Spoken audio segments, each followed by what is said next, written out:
मसीहा के लिए रास्ते की तैयारी। यूहन्ना बपतिस्मादाता।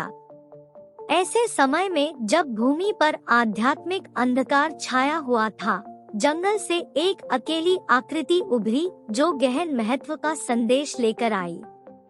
यह यूहन्ना बपतिस्मादाता की कहानी है, एक ऐसे व्यक्ति की किस्मत में मसीहा के आगमन के लिए रास्ता तैयार करना और अब तक बताई गई सबसे महान कहानी के लिए मंच तैयार करना था।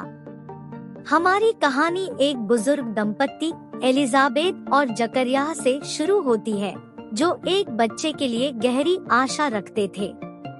एक दिव्य वृत्तांत में एक स्वर्गदूत ने जकरिया का दौरा किया और एक बेटे के जन्म की भविष्यवाणी की, जो प्रभु की घोषणा में महत्वपूर्ण भूमिका निभाएगा। जैसे जैसे यूहन्ना बड़ा हुआ, उसने जंगल में जाकर सादगी और भक्ति का जीवन अपनाना चुना। वहाँ उन्होंने खुद को परमेश्वर की शिक्षाओं में डुबो दिया। वह आध्यात्मिक शुद्धता के लिए समर्पित था और वादा किए गए मसीहा के आगमन की उत्सुकता से प्रतीक्षा कर रहा था। यूहन्ना का संदेश सादगी और शक्ति से गूंज उठा, पश्चाताप करो क्योंकि स्वर्ग का राज्य निकट है।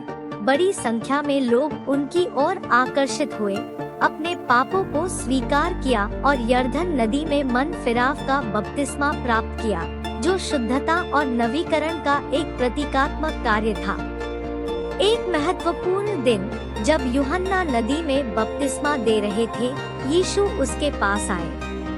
जब यूहन्ना दैवीय उपस्थिति को महसूस करते हुए झिझक रहा था, तो उसके भीतर एक गहन मान्यता जागृत हुई। जैसे ही यीशु पानी से बाहर निकले, आकाश स्वयं खुल गया और परमेश्वर की आवाज गूंज उठी। उन्होंने घोषणा की, यह मेरा पुत्र है जिससे मैं प्यार करता हूँ, मैं उससे बहुत प्रसन्न हूँ। यीशु के सेवकाई में यूहन्ना ने दृढ़ता से सत्य और धार्मिकता की अपनी घोषणा जारी रखी। हालांकि उनके संदेश की अटूट प्रकृति के कारण उन्हें कारावास हुआ। भाग्य के एक क्रूर मोड़ में राजा हेरोदेस ने शक्तिशाली दबाव के आगे झुकते हुए यूहन्ना को फांसी देने का आदेश दिया, जो सत्य के लिए एक दुखद बलिदान था। हालांकि यूहन्ना की सांसारिक यात्रा शहादत में समाप्त हुई, लेकिन उसकी विरासत कायम रही।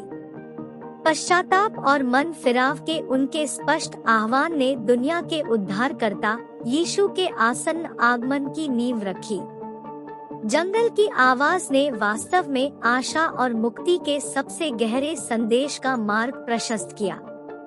जैसे ही हम इस मार्मिक यात्रा पर विचार करते हैं, हम यूहन्ना बपतिस्मादाता के स्थायी प्रभाव को स्वीकार करते हैं। उनकी आवाज की गूंज में हमें पश्चाताप, नवीनीकरण और मन फिराव के संदेश के साथ गहरा संबंध अपनाने का आह्वान मिलता है, जो मानव इतिहास के पाठ्यक्रम को आकार देता रहता है। यूहन्ना बपतिस्मादाता के जीवन और संदेश के माध्यम से इस यात्रा को शुरू करने के लिए धन्यवाद।